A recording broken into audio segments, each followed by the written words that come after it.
It's perfect. So I'm going to welcome David Brooks, and he's known as that gratitude guy. He's been a speaker, teacher, life coach, and best-selling author for over 25 years, and he is a former store manager who has managed corporate for over 30 years.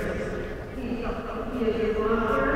He has more than 500 gratitude videos, and he will be signing his daily gratitude journal.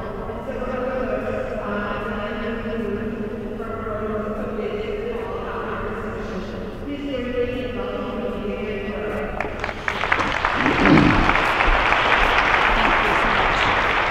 I'll just do this. Thank you, Marianne. Thank you. By show of hands, how many folks here have suffered a significant personal loss in your life? Wow. I am fortunate enough to do talks all the way from high schools. I get to do commencement speeches. I get to do into rest homes where they're 90, 95 years old. High schools, half the kids raise their hands. Rest homes, you can imagine, every single person does. I'd like to tell you briefly about a significant personal loss of mine that shaped my life. And after I'm done and I get to talk to people afterwards, some of the great stories I hear, my main question always is what was your coping mechanism to get through it? September 29th, 1998, it was a Tuesday. I woke up about 6 o'clock and I looked over to my right and my wife wasn't there. Just then my 4-year-old son Connor comes in. Where's mommy? I go, I don't know. Let's find her. My 14-year-old son Kyle comes in. Same question. We don't know where she is. So we walk down the hallway. We look down into a couple of rooms. And we look down to the basement. And down in front of the washer and dryer, here's Dana, and she's face down, all crumpled over. Doesn't look very good. So I tell Connor, help me with mommy. Kyle goes and calls the police, the fire. Within a matter of 15 to 20 minutes, must have been 25 people in their house. They had her on the floor and the wires and those paddle type things and so on. And it was the most surrealistic thing I'd ever been through. I didn't know if I was having a horrible nightmare, if I'd wake up or what, but it was something I never ever expected. And for those of you that have been through something like this and know how it affects this little brain up here, the CPU of ours, this little fire person comes over to me and she says, Mr. Brook, we've been working on your wife for 90 minutes. We still don't have a heartbeat. Do you want us to continue? And I just sort of stared into space and I thought about it a minute and I said, no, you can stop. And she was dead. And she was 38 years old. And what made it so challenging for me is that wasn't the first thing that happened to me in my life. My father had chose to end his life. A very prominent attorney and got a gun one day. My mother had passed away of cancer, a couple of friends in high school, more friends in Vietnam. And as I went through my life, I kept thinking, I'm going to have to find something that's going to help me cope with this, because within a few days of having that happen with Dana, and here's Connor 4, he couldn't stop crying, and Kyle kept going, what happened to mommy? How did she die? We lived about a mile from the Aurora Bridge, and it looked like a pretty good option. Maybe I'll just walk over there and I'll just step off and all the pain will be gone. And I kept thinking, how do people cope when they go through things like this? I walked up onto this little deck we had and I remember pinching myself like this and thinking, gosh, I'm just a human being with flesh and bone and a little less hair than I used to have.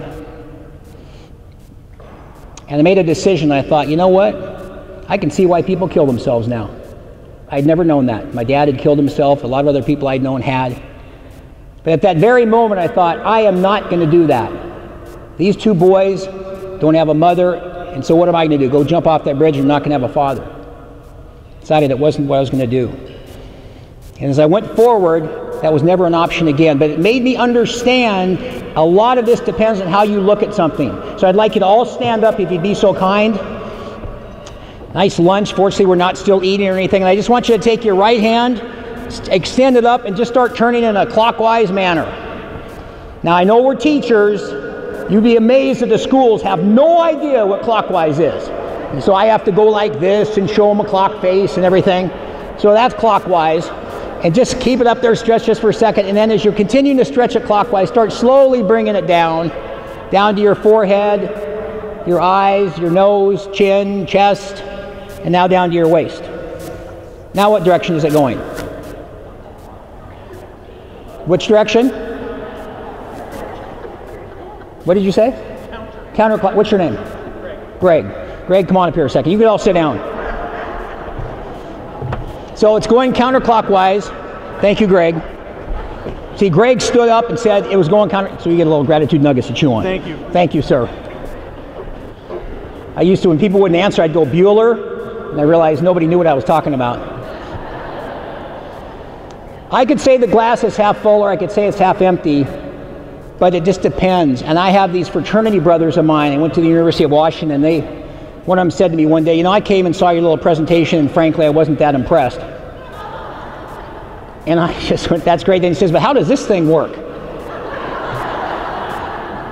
Well, aren't you Mr. MBA, PhD? If you're so frickin' smart, how come you don't know how this works?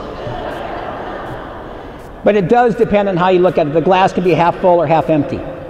The thing that I learned, which you'll find out about in a bit here in more detail, is embracing gratitude is one of the best lifestyles, mindsets, attitudes you can utilize in this life. Because when I get to do the commencement speeches, I talk a lot about, these guys are all 18. I said, this is how life's going to be.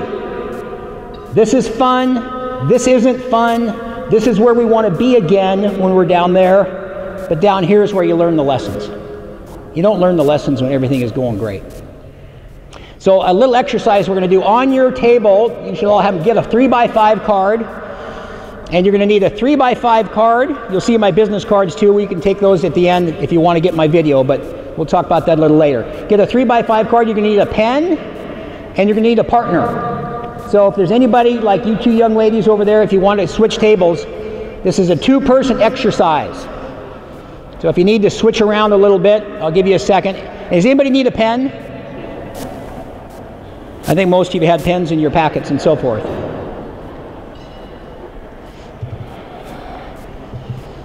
Okay, for those of you that are speedier than others, there's somebody, do you have a partner? I'll come down and be your partner. I've done this exercise before. Okay, we got one there. You guys found each other? Okay. Upper left-hand corner of the card, upper left-hand corner, write these 4 words. I see you as. I see you as. And in the upper right-hand corner of the card, write your partner's name. Oh, do you need, where's Greg? Greg? Greg? Greg? One of you guys want to go be her partner over there? I don't want you all, but what's your name? What is it? Allison. Greg and Allison. Let's give it up for Greg and Allison. All right, great.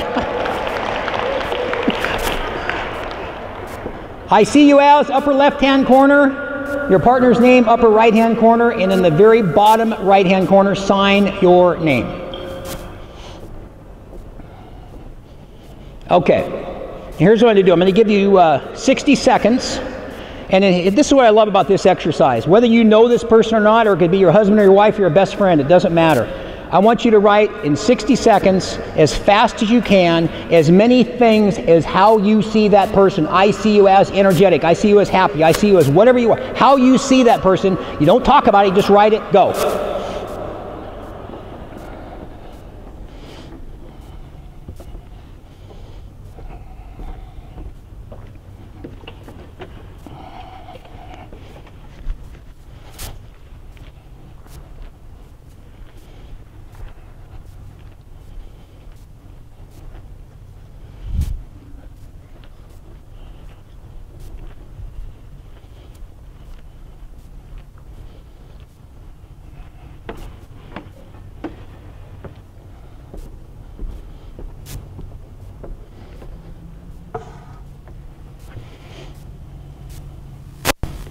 About 20 seconds.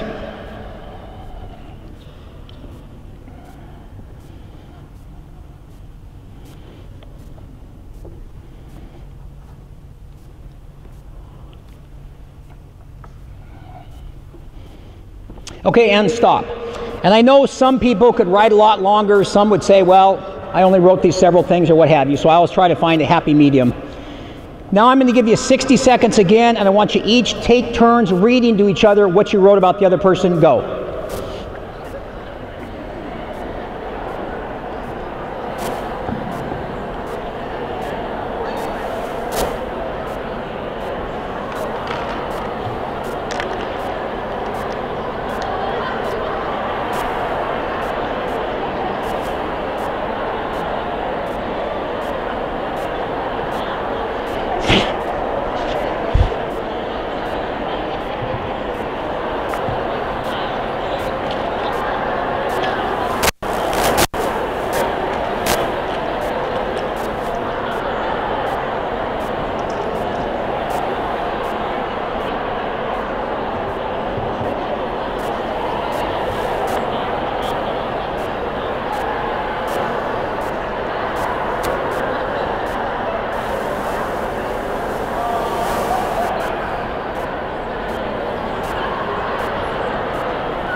Okay, and stop. And as I said, I always try to find a middle ground here, because some people talk a lot and don't talk, and write a lot and don't write a lot. So now, exchange cards. So you have the card that was written about you. And even though they just read what they wrote about you, just read it yourself and just look down and see what those people wrote about you, how they saw you. Give you about 10 seconds. You just kind of think about what those words mean. So, after you look at that, once again, by show of hands here, how many people might hang on to that 3x5 card? Thanks, it's been great. I've had a phenomenal time today. I go to places once in a while and half the people raise their hand. What the heck is wrong with this group over here? Look at all those nice things they said about you. Gosh. That exercise I do for one and only one reason, is to show people how people see you and why are we so hard on ourselves. And I'll talk about that later as I get ready to wrap up towards the end. But how we see ourselves in this relationship we see with ourselves. Because what gratitude does, embracing gratitude does what that card does for you. It shows you in a light, because you're the only person that lives in that body 24/7. And if somebody else sees Greg, Greg is the energetic, where's Greg? He's over there, Greg and Allison. Greg, energetic, great smile, great energy. Stood right up and said, yes, counterclockwise, good job, got the book. You know, whatever it is, how come we don't always see ourselves that way sometimes? And I think in embracing gratitude, and I'll talk a little later about a gratitude journal, which is the thing that really changed my life, what that does is give you an idea of what gratitude will do for you. So the first thing I like to talk about is exactly that, embracing gratitude. The second thing is why you cannot give up. I am 65 years old. I used to have people say to me, God, you look a lot younger. Now they don't, which is really sad. When I was 40, oh, you look 30. When I was 50, oh, you look 40. When I was 60, oh, you look 50. Now I'm 65, they go, uh-huh. Dang. But I think a lot of it has to do with that mentality. It takes as long as it takes. Wherever you are right now is exactly where you're supposed to be. And in the words of Winston Churchill, never, ever, ever, ever give up. When I was 19, I wanted to be a speaker. It took me 42 years to finally realize that goal. Connor, I was managing a Lowe's home improvement. Mary Ann mentioned I used to manage Nordstrom stores. I always managed those big boxes, and then after Dana's death and all this other stuff happened to me. So I'm like at Lowe's, and I come home one day about 2.5 years ago. I've decided I'm going to be a speaker. So I walk into the house, and it's about 2, and Connor goes, what are you doing home? He's 17 now. I said, I quit. He goes, what do you mean you quit? What are you going to do? And I said, I'm going to be a speaker. And he's in the chair, and first he rolls his eyes, and then he looks up at me and he goes, well, that's just super, Dad.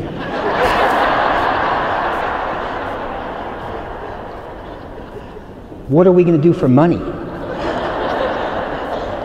Connor, you just have to trust your dad. We made it through Dana dying, Kyle made it, we went through a lot of other heartbreak, and a lot of other things happened to us, so we did it. It takes as long as it takes.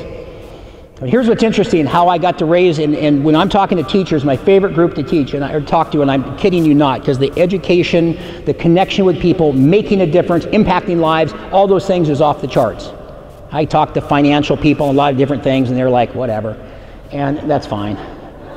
No offense to them. But teachers are my favorite group because I like to think I'm a teacher. People say, what do you do? And I said, I like to impact lives. So I noticed as I got to continually raise Connor and Kyle, one of the themes was you can't give up. I don't care if I'm 65. God willing, I'm going to do this to 75, 85, 95, as long as I can. Because it's thrilling to make a difference in somebody's lives, as you all know.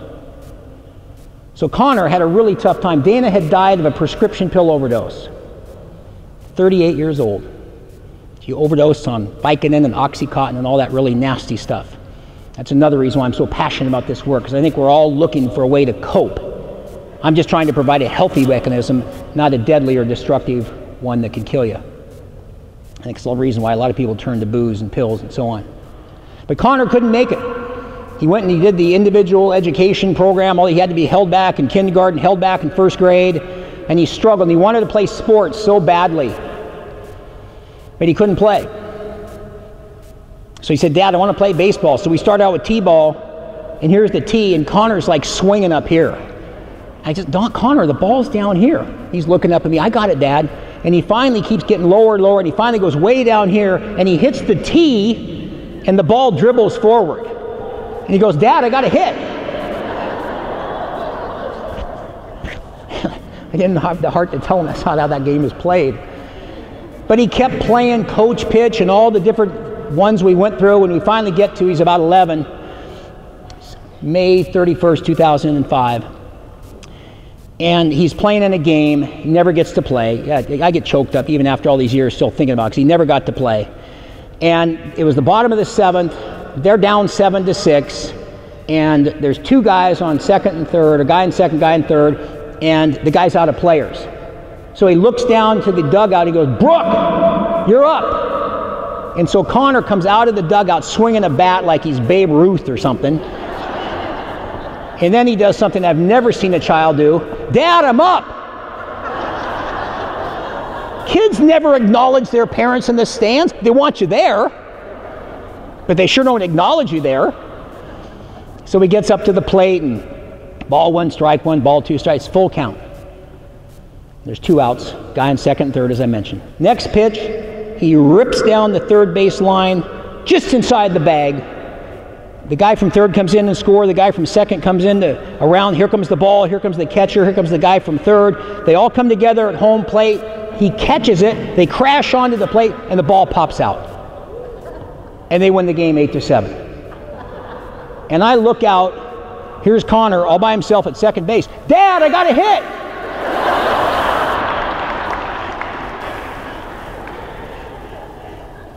We went home that night. And as many times this type of thing has happened, it's so hard to talk about. I sat him down on the bed and I said, Connor, it was never about baseball. It was the fact you never gave up. And as I said, when I'm fortunate enough to do the work I get to do now, and the people I get to meet, that's one of the most common themes. Got to have a coping mechanism. I like gratitude, but you also have to have a never give up attitude. And I think a lot of people give up pretty easily. My father gave up and decided to end his life, and all these other people I mentioned. And this is a way, when you have this kind of a mindset, to make such a difference. But it does make such a difference, and you have to have that type of philosophy. There's a lot of people that don't want to, and I understand that too. So embracing gratitude, number 1. Number 2, don't ever give up. It takes as long as it takes. And it's not something I've started saying a lot. I've had a lot of friends that are retiring now. Brooke, what are you doing? I live like with my friend. I put everything into becoming the gratitude guy. Well, you have a boat, they have a house, they have they all talk about their investments with a point. 1.3, 2.1. Jeez, I can't even afford a freaking taco at Taco Bell. And it's like, I don't care. I get to make differences, and they're counting how many points are in their little investments. Probably really jealous, but anyway. The point is that in order to get gratitude in your life, you have got to make room for gratitude. You have got to get rid of the junk you have. A lot of people have a lot of baggage. I did a workshop last week at Children's, and there's a bunch of managers, and But Mr. Brooke, you don't understand, I had a really nasty divorce, and that knucklehead, and she's going on and on about him. And I go, when did you get divorced? And she goes, 1997. Man, come on, it's time to move forward. I go by these houses with these cul-de-sacs and these square things. I think they're for cars. And you see them, they're open, and they're just floor-to-ceiling boxes. And they have a little teeny thing like this. And I saw the guy going into it, and he got his shuffles like this to get into the boxes, because you can't turn this way. And it just was so symbolic to me of getting rid of junk. When you go out and get in that car today, notice that in front of you, the windshield's about 2 feet deep, it's about 5 feet wide, and the rear view mirror is about like that. That's a pretty good proportion to keep in your life, about 200 to 1. Mostly look in front of you, pay attention to what's behind you, learn a little bit from that, but remember that if you do see some flashing blue lights, you got to pull over. I get it. But remember, it's mostly what's in front of you that's really important. So when I found out about this idea of cleaning out your brain, I realized another thing you have to do that's very important is you have to realize that, well, I always try to correct myself, you don't have to do anything, but it's beneficial if you consider how your attitude impacts your life, whether it's gratitude or what have you. Mary Ann had mentioned I was at Nordstrom for a long time, and I got all promoted, and I was store manager and all that sort of fun stuff, and it's a crazy world we're in a place like that. But I remember one of my early jobs, this guy says to me, he's in the lunchroom, and he goes, "Can I talk to you a second?" I said, "Sure." And he goes, "So you're running the suit department, right? You winning all these awards?" Then they move you up to buyer and merchandiser and then store manager. And I go, he says, yeah, I am. He says, "Can I tell you what the word is about you in the store?" I went, "Okay." He goes, "Everybody thinks you think you're pretty hot stuff." It's always a hard pill to swallow. But I admired him for telling me that. And I said, "What do you mean?" He goes, "Well, here's one thing. You don't talk to anybody. You just come in, little Mr. Briefcase, your little starch, and you just like walk through your department. You just think you're hot stuff." And I was just thinking about my business. I like to think I didn't think I was, but I liked what he said. But he says, "You don't say hi to anybody." So I thought, well, how fast can I change? And I contend, Allison, Greg? I like that guy. I maintain, you notice that Allison didn't ask Greg to move back. I thought that was nice. Anyway, I contend you can change in an instant. So I walked out of that lunchroom and I thought, okay, Brooke, if you're going to try to be a better person, how about you say hi to everybody? And I noticed when those escalators, they crisscross like this, so you see people going up and you're going down. I noticed the escalator doesn't go any faster when I say hello to somebody. I started saying hi to everybody. And my reputation kind of changed. And I also noticed something. Betty's stepping down, and a person that has a big title or whoever, the impetus or the responsibility to say hello, in my opinion, is based on the person that has the higher position. Because people are afraid of us sometimes. They're afraid of the store manager, the director, or whatever it might be. But if you say hi to them, you watch their faces light up. It's unbelievable. But my whole point is not as much about that as it is about that's how fast you can change. And I decided I was going to change in an instant. And people say, well, I need 30 days to work on this, or I need, 2 weeks or whatever. And I suppose so. But I also think it's important to look in that mirror, which when I get towards the end, we're going to talk about that relationship you have with yourself. That you've got to get that great relationship, and then you've got to appreciate the fact you can change in an instant, and it's a choice that you make to go left or right, up or down, north or south, whatever it might be. I had a young lady that was working for me, and I used to talk about 1 in 20. I've always asked people, tell me about all the employees you have, whether it's a school or an educational facility or store, whatever it might be. What percentage of them are really good, and what percentage of them are just kind of there sliding along? Well, for me, a lot of times, and some of these stores I managed had 500 employees. It was always about 1 in 20. There's always one really good one, and then there was 19. They were okay, but I just wished it was higher. I didn't understand it. The 19 calling in sick and all those kinds of things. And of course, you'd ask them, are you the 1 or the 19? They all raise their hand for the 1, of course. I'm the 1. But I had this young lady that was working for me, and she goes, I want you to know that I'm going to be the 1. I'm not going to be the 19. Her name was Tracy, not her real name. And but she got pregnant by somebody in another department. That wasn't my business, of course. So she says, I'm going to move to Texas and I'm going to have the baby and my mom's going to help me and so forth. And I said, she goes, but you watch, I'll be the one. I will not be the 19. You just watch. So about a year went by and one day I get a call and it's from Tracy. And she goes, Mr. Brook, I just wanted to tell you I had my baby. I'm down here in Texas. Everything's phenomenal. I completely changed my life, just like I told you I would. I went, that's fantastic. And she goes, I had my baby. And I said, little boy, what's his name? And I think it was Richie. He said, I'm so excited. I said, well, good for you, Tracy. That is fantastic. She goes, and also, I completely changed my life. I met a new man. I have a new man in my life. Well, that's maybe even better. What's his name? His name is John.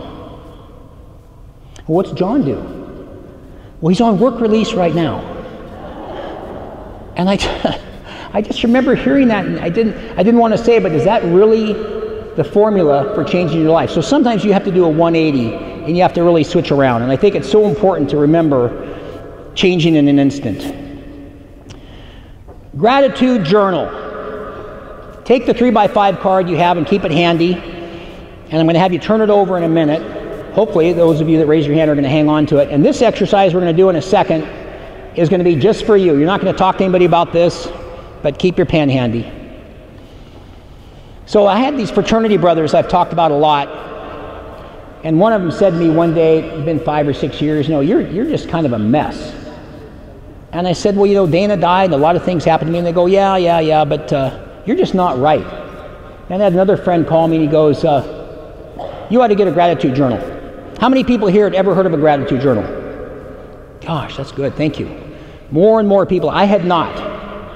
I've heard of a diary, I'd heard of a journal, but not a gratitude journal. And so I bought one on Amazon. And I got it and I put it on the counter and I watched it for 2 or 3 months. Which I don't understand. I don't understand why we do it. Well, I did it. So then I started writing it and I started noticing all these amazing things happening. I'm so grateful for this, I'm so grateful for that, the way I did it. And so then I did my own. And we'll talk about that in a bit. The Brooker's Daily Gratitude Journal. Those same fraternity brothers are the ones that called me the Brooker. And I started seeing all these amazing things happen. And one of the things that you'll see right on the top of this journal, it says, if you think about it, it's like a dream. If you talk about it, it inspires you. But if you write about it, it empowers you. I think we should still be writing. And I think, again, about schools. There was an article I read recently, this stuff. It still connects to the brain, but nothing like this. When you get a thought in the CPU up here of the brain, and it goes down to this arm, to this hand, to this pen, to this paper, I am so grateful I had a chance to meet Betty. I am so grateful I had a chance to talk to Marianne. I am so glad that Greg went over with Allison. I mean, it doesn't matter what it is. I know he's going, get off me, speaker.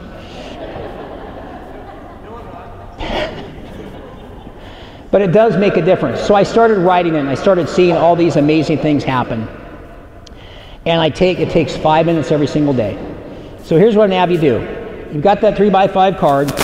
And I'll tell you how this journal works.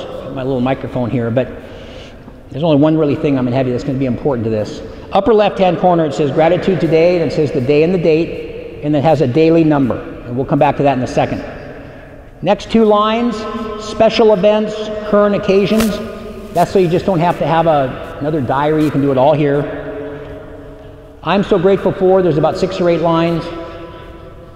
Lower left-hand corner is the highlight of your day. That's the best thing that happened to you either today or yesterday. There's a little quote.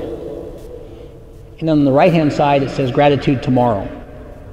Gratitude tomorrow is to be writing in the present tense what you're grateful for as if it's already happened when it hasn't even happened. So we're going to do the exercise. I'm going to talk about this a little bit more. So what I want you to do is think about the daily number. And again, this is not an exercise to share. This is just you, yourself, and I. Thank you. So 1 to 10. 10 is the best day of your life, and 1 is maybe one of the toughest days. And when I've done this in exercises in workshops, sometimes we'll have people raise their hands, and I will say, well, if you're a 1 to 5, don't raise your hand. I don't want to embarrass anybody. What is your number right this very moment, between 1 and 10? And you can do halves. 6.5, 5.5, 10, 9. Whatever that number is, put it in the upper left-hand corner and circle it. And this is on the back side of the card that you wrote I see you as on. Okay, so you've got that number. Now what I'd like you to do, and again, I always try to gauge who's the fastest and speedier or what have you, and try to pick the middle. I'd like you to write in the middle of the card the number one thing you're most grateful for in your life. It could be a sentence, person, anything. Number one, and just to you, just to yourself. Just write whatever the thing is you're most grateful for.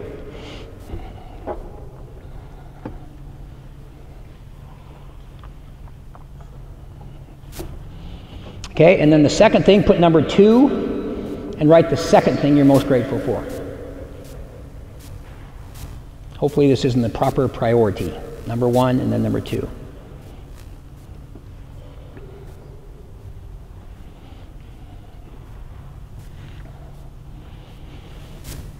And the last thing, right, what was the highlight of your day, either earlier today or yesterday? This takes a few minutes. Just think about what was the best thing that happened to you either earlier today or yesterday.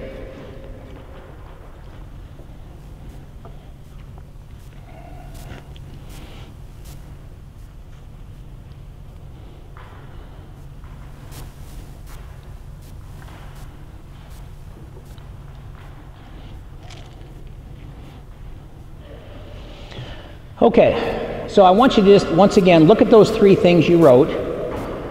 I am so grateful for this, I am so grateful for that, and the highlight of my day. And notice if anything changes in your mind.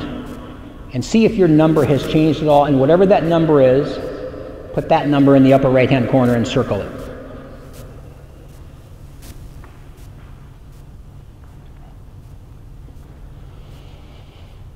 Okay, by show of hands, left-hand number, right-hand number. Did anybody's number go down from left to right-hand side? I actually had somebody raise their hand once, and I just walked off the stage. Clearly, I didn't get across to them. Okay, how many people's numbers stayed the same? Okay? And how many people's numbers went up? Wow. Pretty close, but still more went up, I think. That is about a 2-minute, maybe 90-second example of what embracing gratitude will do for you when you write it down. And I get these people all, and actually I went to the school and they said, do you have a gratitude app? And actually I do. Gosh. You have an app? And they look at me, oh, he's pretty old. He probably doesn't know what an app is. So, but I can do it. I am so grateful for Greg and Allison participating in the thing. It'll type it. You'll just type it. You just hit it and there it is. But it's not the same.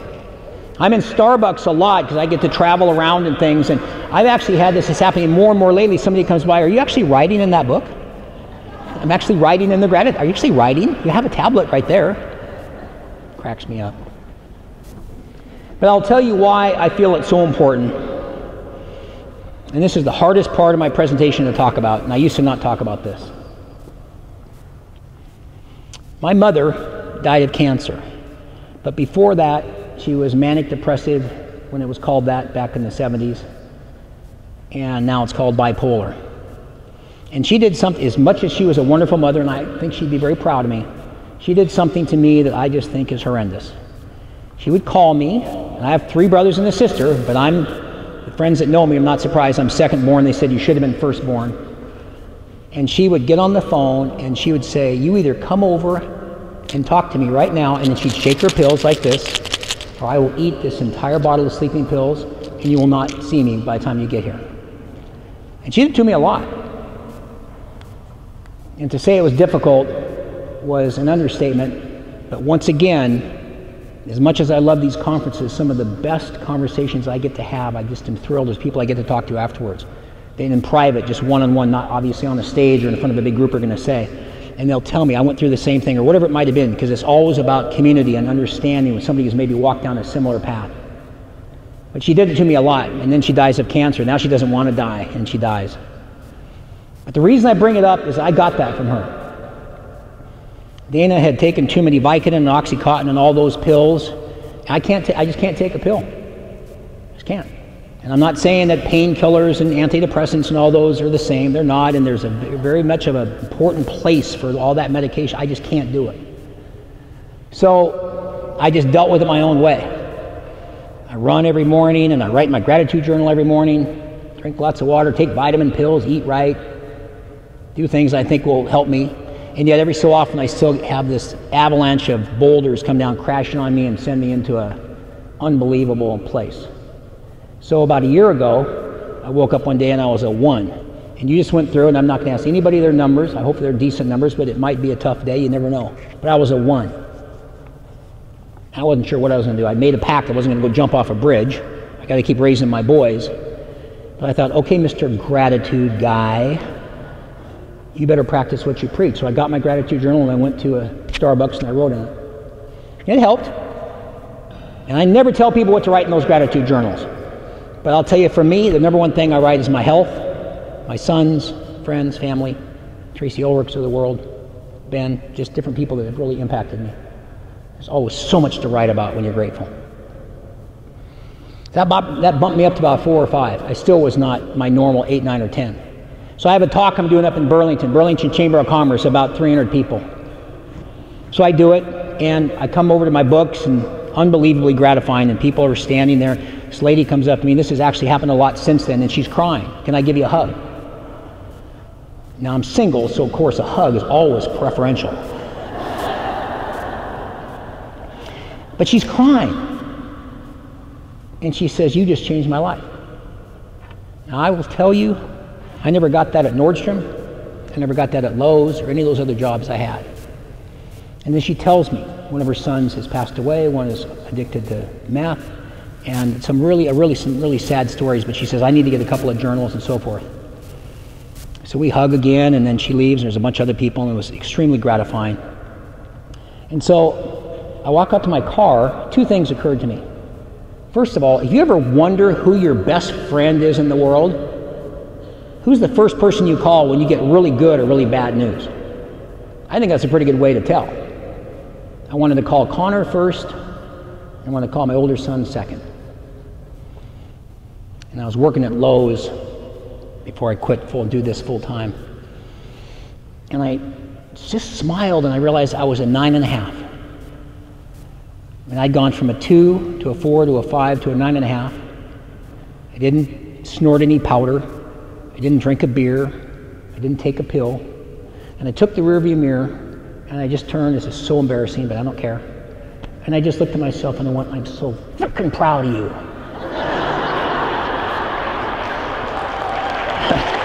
Oh, please. It's always fun to embarrass the you-know-what out of yourself in front of a crowd.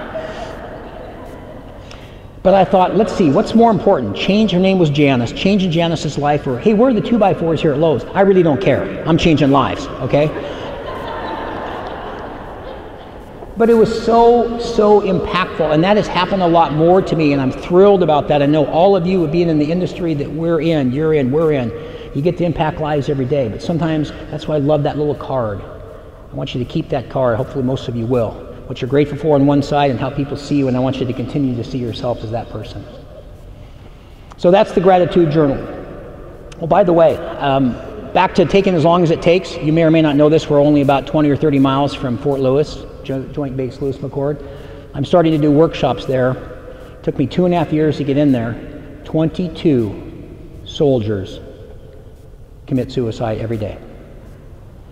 It's over 7,000 servicemen and women take their own life, and I get to do my journals there. I get to do my workshops, and we do these things with red paper. I do a 1, 2, 3 hour journal, or exercise in a workshop.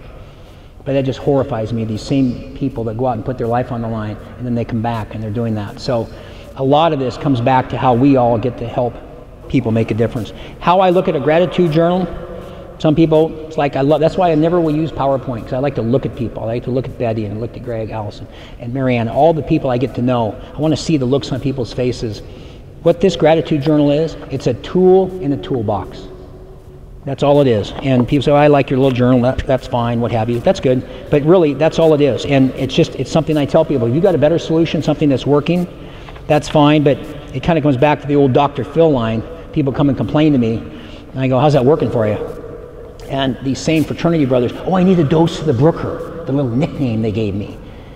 Can I talk to you? We have coffee, I'll buy the lattes. I go, have you written in your gratitude journal yet? No. I said, well, you know what, write in the dang journal, and then we'll get together. So here's something I want to mention, is that I started adding this little piece, gosh, I don't know, maybe 6 months ago, about how you see yourself. I work downtown a lot and they do talks down there, and I go up and down these elevators and I see all these people that are just like blank looks on their face. I think it's so sad. I mean, it's just, where's your passion? So I thought, well, what is it about? Why do some people find their passion and ultimately their purpose and others don't? Well, I think it starts with how you see yourself and finding yourself. And for those people that are spiritual, it might be a relationship with your Creator, the Lord, what have you. But I contend that right there at 1A or 1B is also you. And I'll have people occasionally, when I do a workshop, well, you don't understand, Mr. Brooks, I bought da-da-da, and I said, you're talking to the wrong person. They have this little piece of mirror, and I just put it right in front of their face, and it just scares the heck out of them because it shows them. Like, that's who you want to be talking to. But I started thinking about how we view ourselves, and that again kind of comes back to the gratitude journal and also the little exercise. So,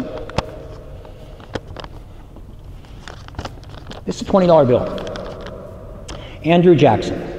And I know you keep raising your hand. I appreciate the participation. If I just came and gave it to you, how many people would want this? Pretty much everybody. Always the ones that don't, I always crack up like, okay, that's fine. No, it's not that. I'm just tired of raising my hands, Mr. Speaker Man.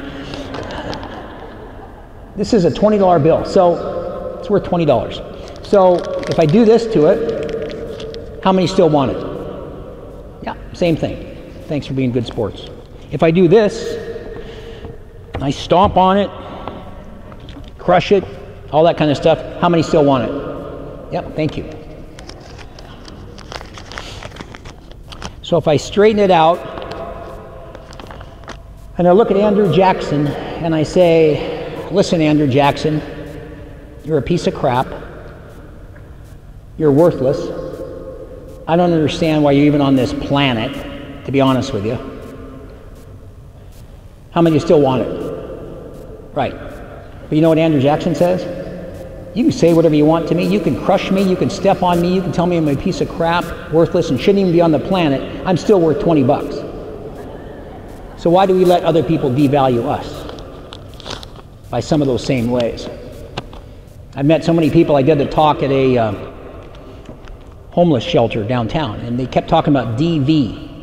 I didn't quite understand what they were saying at first, and I realized it was domestic violence. And I talked to some of the ladies individually about going through something that horrific. And I don't understand. I've been there too. I will never understand, including yours truly standing before you, why I would say things to me I would never say to you. A long time ago, I took out these words out of my life. H-A-T-E, out of my vocabulary. The biggest one I took out of my vocabulary was L-O-S-E-R. I would say that to myself all day long. But there's not, you couldn't write me a check for whatever amount for me to say to Betty, you're such an L-O-S-E-R. I just wouldn't do it. But you say it to yourself. So I love this because every so often I come across people that are letting somebody else rent space in their brain. And if you get a great relationship with yourself, and then you find out what your passion is, chances are pretty good you're going to find out what your purpose is on this planet. So for me, it took me 42 years to realize that, as I mentioned earlier. People say, well, you're Mr. Gratitude Guy. People come up to me, it's thrilling. You're the Gratitude Guy. I saw you speak so-and-so. And it's just like, especially when I'm the same stupid fraternity brothers. Sorry. And I go, see, you're just jealous. But it's not about that. It's about taking a message to people. But people say, well, you found it, so how about me? And so I'm sure heard this before, but I just think this is really a cool one. If every day you got up in your checking account and there was a couple $1 million in your checking account, some number you couldn't possibly spend, what would you do? People say, well, I'd buy a car. After all that stuff is done, what would you do? All the money stuff was taken care of. And I think that's a pretty good way of figuring out what you might do. Because I think it's really neat when you find your purpose, and I come across a lot of people, again, that don't. So one of the books I have is called Happiness Starts with Gratitude. Happiness. I'm not sure it's really possible to be truly happy, in my opinion, unless you're grateful. John Lennon was in 5th grade, like I think 8 or 9 years old. They're going around the room. What do you want to be when you grow up? They go to all the different kids, and they come to John Lennon, and the teacher says, what do you want to be when you grow up? And he goes, happy.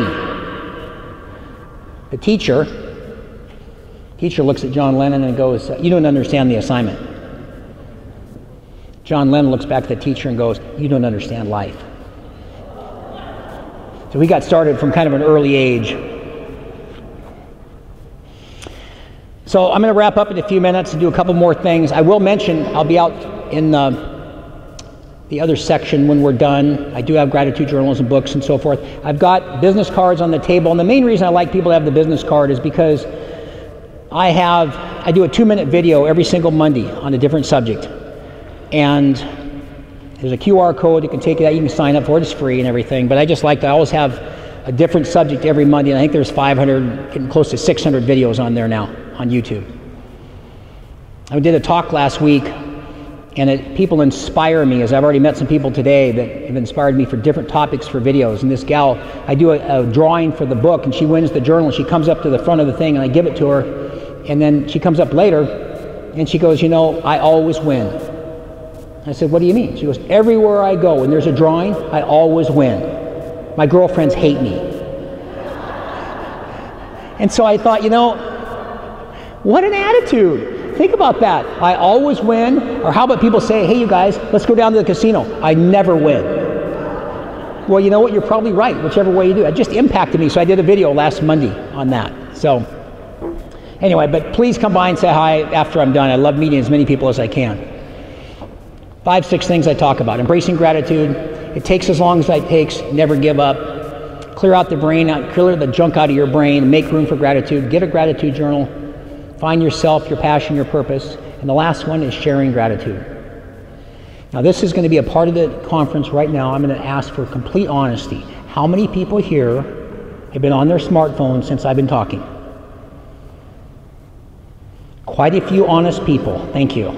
That's pretty good. Everybody take your smartphones out. I think one of the coolest things to do in the world is when you find something you're passionate about is sharing.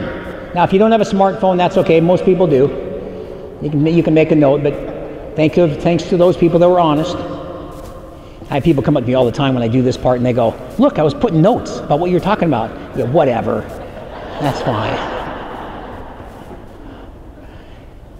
I know that people that do, I almost hesitate to say this, but I won't raise hands or anything, but people that get into like the network marketing thing, and I'm so happy, they're all excited, but hey, can we meet for coffee at Starbucks? Sure. And I go, yeah, I'll get you a latte, and I need to go to the bathroom, and I come back and there's like all these vitamin bottles on my table, and I just go, but I'm so excited for them, they're so happy about it. So once you find something that you're really passionate about, I'm obviously very passionate about gratitude, and whether it's teaching, early education for children, whatever it might be, it's really fun to share it. So this is what we're going to do with those smartphones you have, and I'm going to give you 60 seconds for this.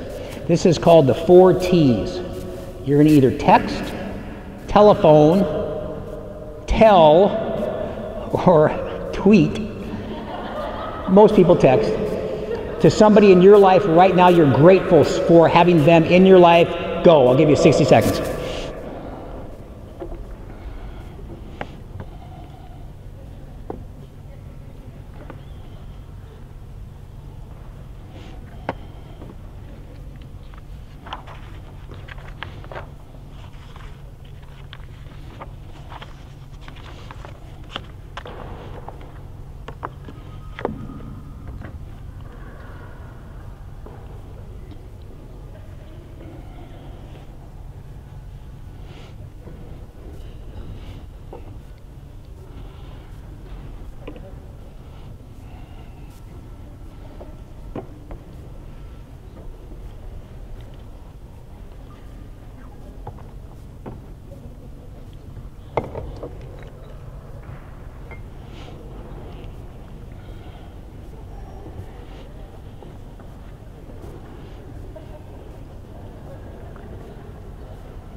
Okay, and stop.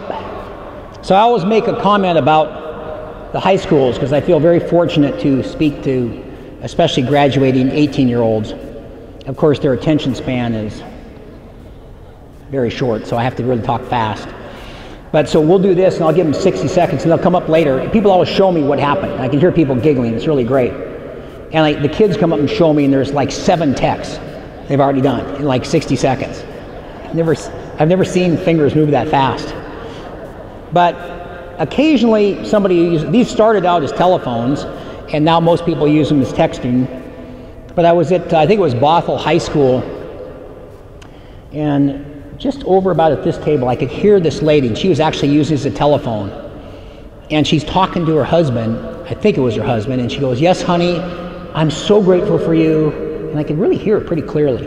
"And I'm so happy, and all these years, and you just mean so much to me, and I'm just kind of, I don't know, some speaker just told me to call you and tell you."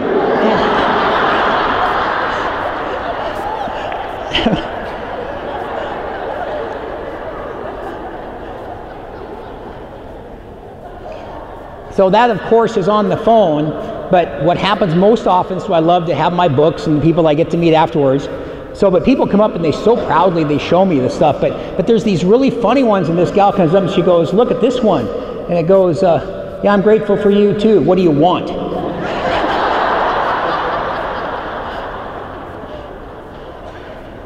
And then another one was, "Are you sure you sent this to the right person?" And I was at the this Mill Creek deal, the same where that Julie gal came and said, "I always win." And I didn't know whether to laugh or cry on this one. This was last week.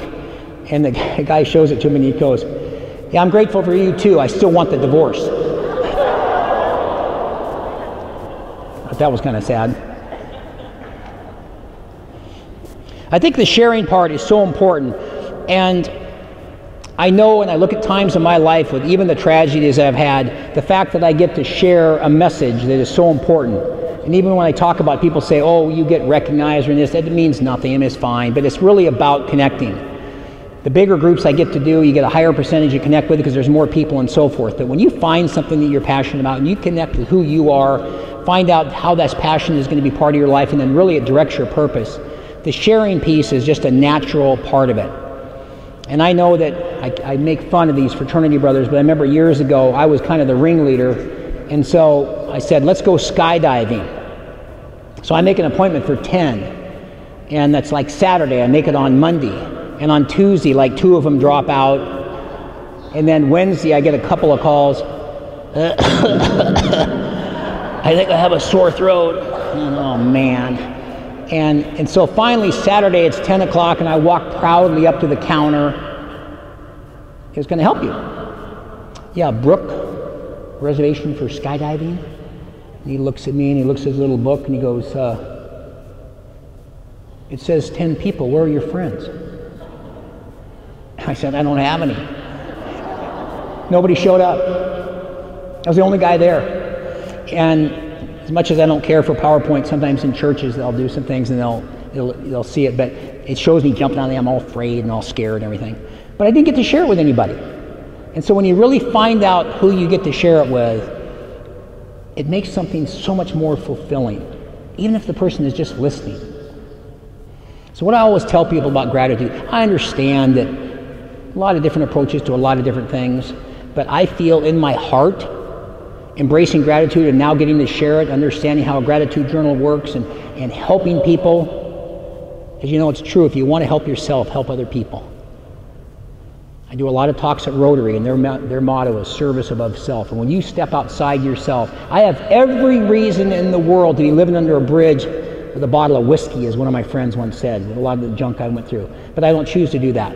And so when you share it, if you have a way to help people, if you have a way that can make such a big difference, I think it can change a life, I think it can transform a life, I think it can save a life, and I feel embracing gratitude and what I get to now save my life, it can save yours too. Thanks a lot.